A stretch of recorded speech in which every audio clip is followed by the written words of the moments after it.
Quando estudamos a história antiga, podemos lembrar dos antecedentes após a Revolução Neolítica.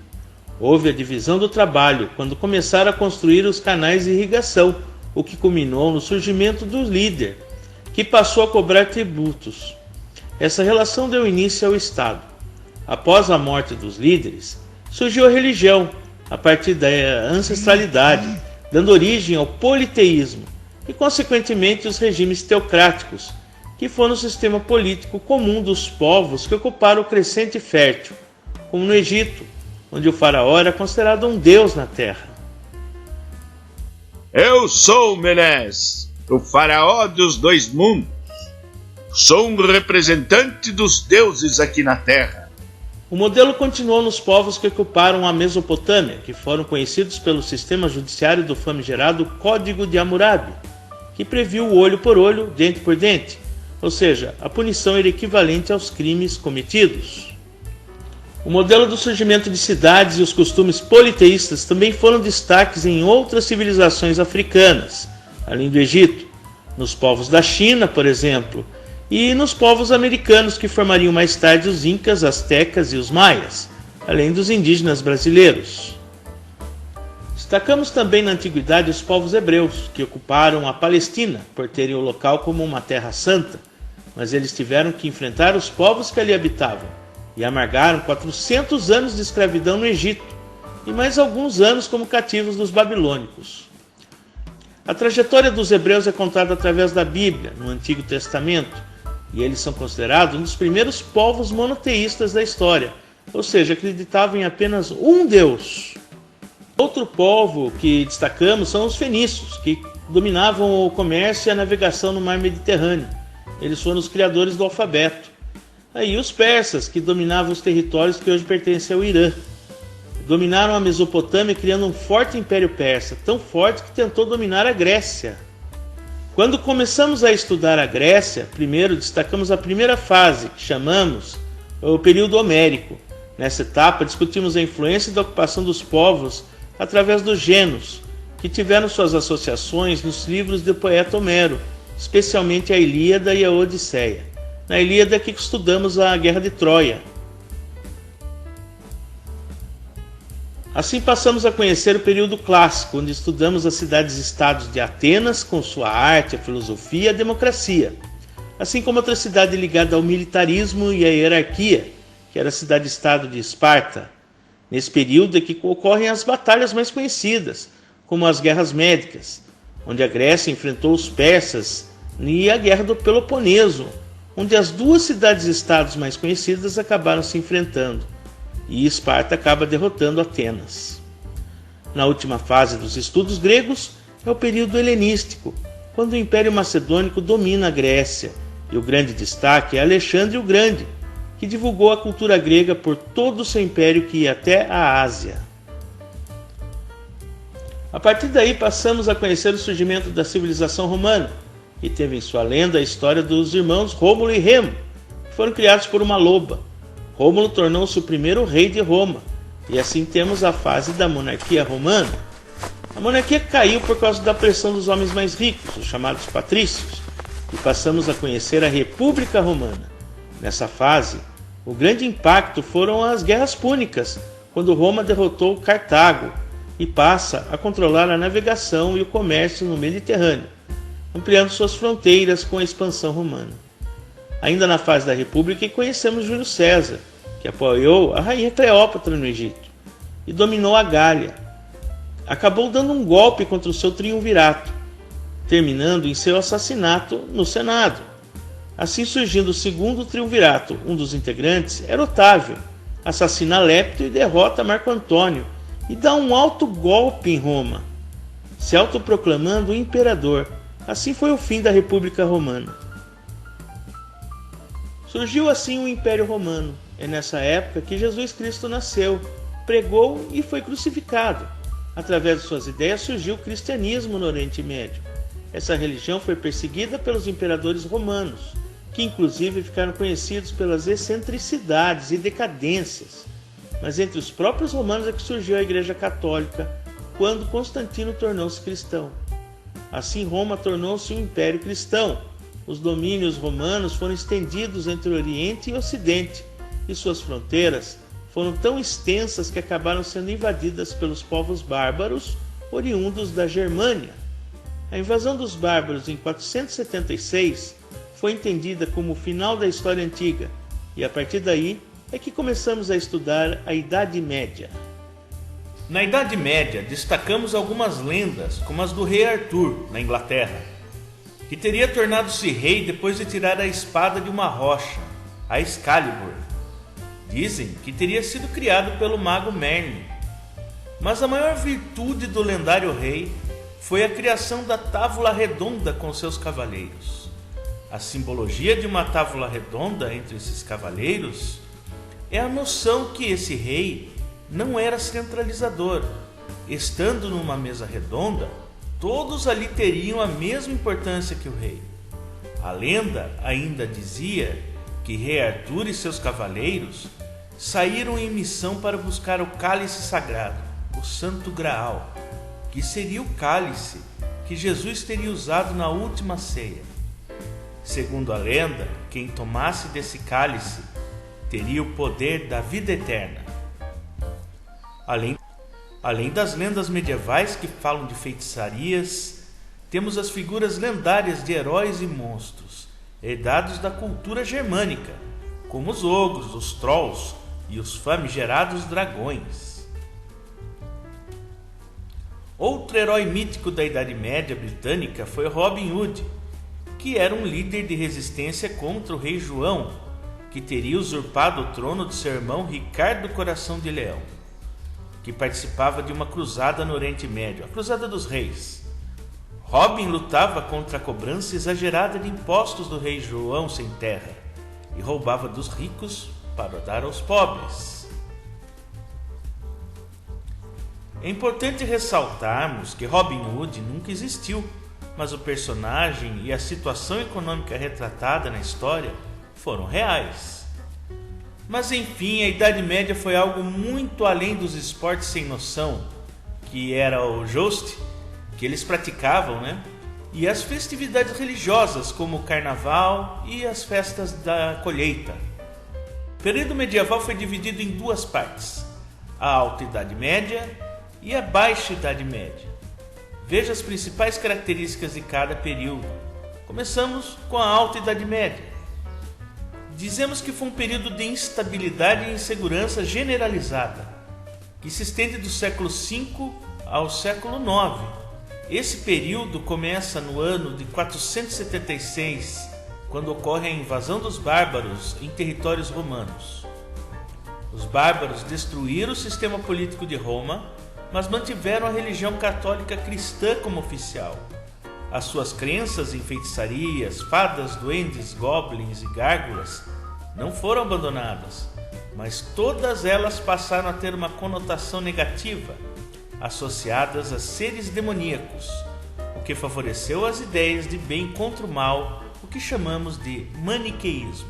A partir daí ocorre a formação dos reinos germânicos, que também ficaram conhecidos como os reinos bárbaros. Como sabemos, foi através dos reinos bárbaros que surgiu o reino dos francos, e Carlos Magno, da dinastia carolíngia, deu origem ao feudalismo. O sistema feudal marcou boa parte da Idade Média na Europa e influenciou uma série de costumes, cultura e comportamentos da sociedade. Mas o que marcou basicamente a Idade Média ocorre no século VII, quando Maomé recebe a visita do anjo Gabriel, que dita a ele os ensinamentos sagrados, onde Deus é um só e seu nome é Alá. Assim, Maomé torna-se o principal profeta fundador do islamismo, o que gerou um grande império árabe que dominou o Oriente Médio, o norte da África e até mesmo a Península Ibérica na Europa. Ainda no período da Alta Idade Média, uma grande civilização se destacava entre o Oriente Médio e a Europa. Era o Império Bizantino, que formou-se a partir do Império Romano do Oriente. O Império Romano havia acabado na área ocidental da Europa, mas o lado oriental despontava como uma grande área de influência comercial entre os continentes europeus e asiáticos. E foi assim que consolidou o pensamento típico da Idade Média, em que Deus era o centro de tudo. Essa característica, onde a igreja passava a ditar as regras, foi chamado de teocentrismo.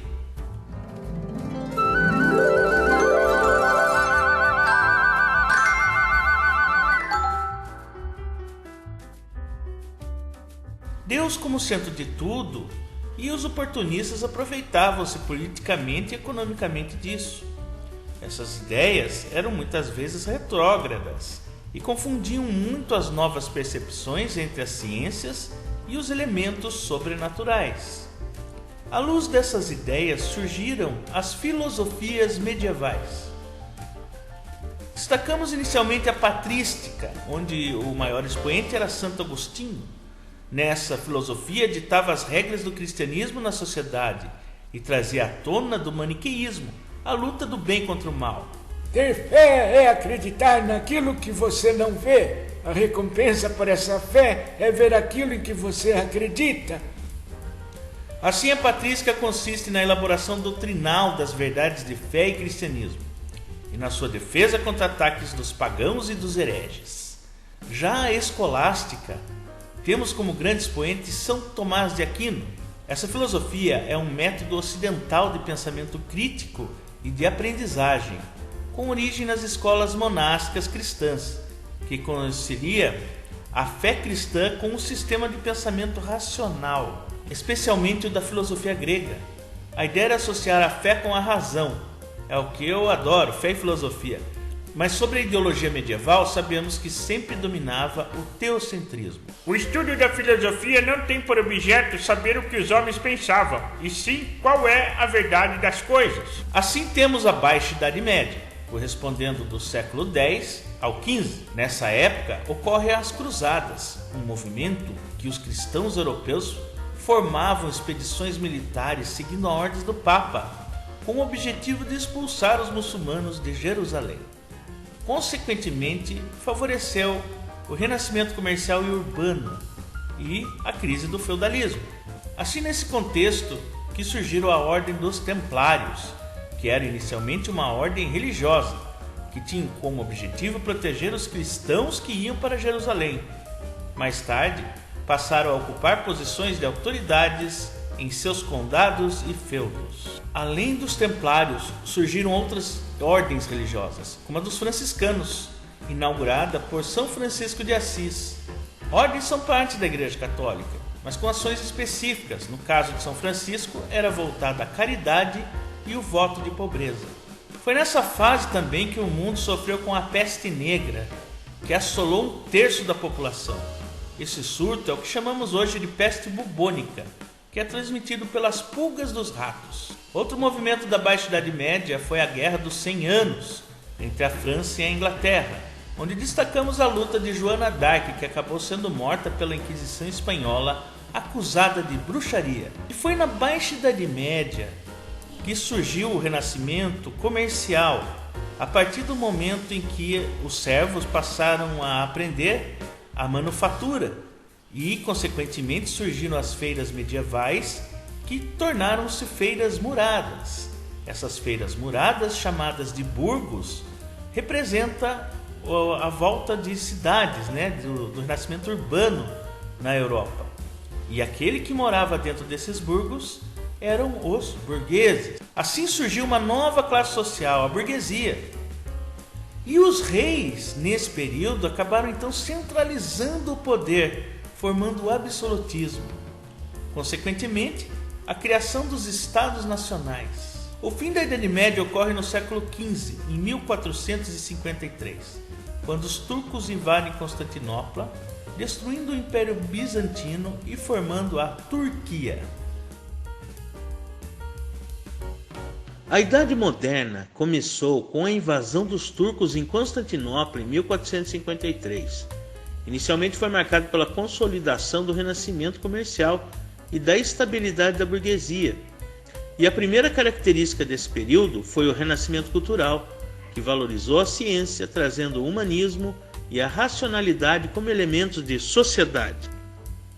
Como consequência do renascimento cultural e comercial, a política passou a ser centralizada e começou a fase do absolutismo, quando os reis centralizavam o poder e passaram a fazer uma aliança com a burguesia, cobrando uma porcentagem do lucro deles. Era a formação do Estado Nacional moderno, onde o Estado passa a cobrar o ISS, o Imposto sobre Serviço, uma das principais características da Idade Moderna. Com o apoio dos reinos para a burguesia, eles passaram a investir em busca de colônias para fornecer matérias-primas e mercado consumidor para a burguesia. Para isso iniciaram as grandes navegações. O primeiro a fazer isso foi Portugal, que passou a procurar outro caminho para as Índias. Com as grandes navegações deu início ao processo de colonização do Novo Mundo. A América foi colonizada pela Espanha e Portugal. No caso de Portugal, só o Brasil, a América Portuguesa. Mas colonizou a África e a Ásia. Assim surgiram os sistemas coloniais europeus na América, onde destacamos as colônias de exploração na América do Sul e as colônias de povoamento na América do Norte. Com tudo isso surgiu o mercantilismo, um modo de produção que antecedeu ao capitalismo e que foi marcado pelo nacionalismo dos reinos europeus. A Inglaterra passou a ter revoluções internas, que marcaram mudanças políticas, como a Revolução Puritana e a Revolução Gloriosa, consolidando o poder da burguesia e dando início à Revolução Industrial. O pensamento da burguesia passa a ter destaque e influenciar a sociedade com o iluminismo, que foi a ideologia da liberdade, que culminou nos processos de independência das colônias na América, começando com os Estados Unidos, que fizeram sua independência no ano de 1776. E a Revolução Francesa, que encerra a Idade Moderna e dá início à Idade Contemporânea em 1789. A Idade Moderna ficou conhecida principalmente pela formação dos Estados Nacionais. Foi caracterizada pelo absolutismo. Teve seu apogeu com as grandes navegações e o surgimento de um pensamento que ditava a liberdade, o Iluminismo. Esse movimento deu origem às dependências nas Américas e na Revolução Francesa, que dá início, em 1789, à Idade Contemporânea. De fato, a Revolução Francesa, o absolutismo, entra em crise com o surgimento dos três poderes e nas constituições que passaram a vigorar nas nações. No século XIX, com o auge da Revolução Industrial, na Europa, os países passaram a disputar áreas de influência na África e Ásia, desencadeando o imperialismo. A consequência do imperialismo é a Primeira Guerra Mundial, entre 1914 e 1918. Foi marcada pela derrota da Alemanha e o Império Austro-Húngaro e o apoio dos Estados Unidos para a França e a Inglaterra. Ali também ocorreu a saída da Rússia, que teve que enfrentar problemas internos por causa da Revolução Russa em 1917. Essa revolução consolida a criação da União das Repúblicas Socialistas Soviéticas, formando um bloco com regime socialista na Europa. Enquanto o socialismo passava a crescer a partir da União Soviética, o capitalismo encontrou sua crise com a queda da Bolsa de Nova York em 1929, que foi resultado de uma profunda exploração do trabalho, desemprego e da superprodução das indústrias, e principalmente do pensamento liberal que pregava a não intervenção de Estado na economia. Essa crise levou à criação do New Deal, onde o Estado passava a intervir na economia criando leis trabalhistas e o seguro-desemprego. Como consequência da crise de 1929 surgiram os fortalecimentos nacionalistas na Europa, como o fascismo na Itália e o nazismo na Alemanha. Esses regimes totalitários mobilizaram a Segunda Guerra Mundial entre 1939 e 1945, a partir da Alemanha, que juntou-se à Itália e ao Japão, formando o eixo contra os aliados, que eram Estados Unidos, Inglaterra e França. Após a guerra, com a vitória dos Estados Unidos e da União Soviética, os Estados Unidos bombardeiam o Japão com as bombas atômicas para mostrar o seu poder armístico para os soviéticos, dando início à Guerra Fria. A Guerra Fria foi um conflito ideológico entre a União Soviética e Estados Unidos, formando um mundo bipolar entre socialismo e capitalismo.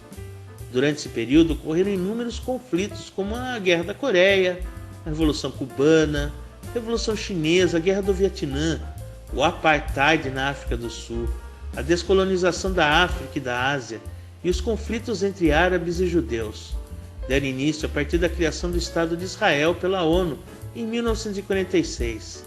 A Guerra Fria terminou em 1989 e o mundo passou a seguir as normas de uma nova ordem mundial, onde os modelos neoliberais passam a dominar em países mais pobres, consolidando um mundo polarizado entre países ricos no lado norte e países pobres no lado sul.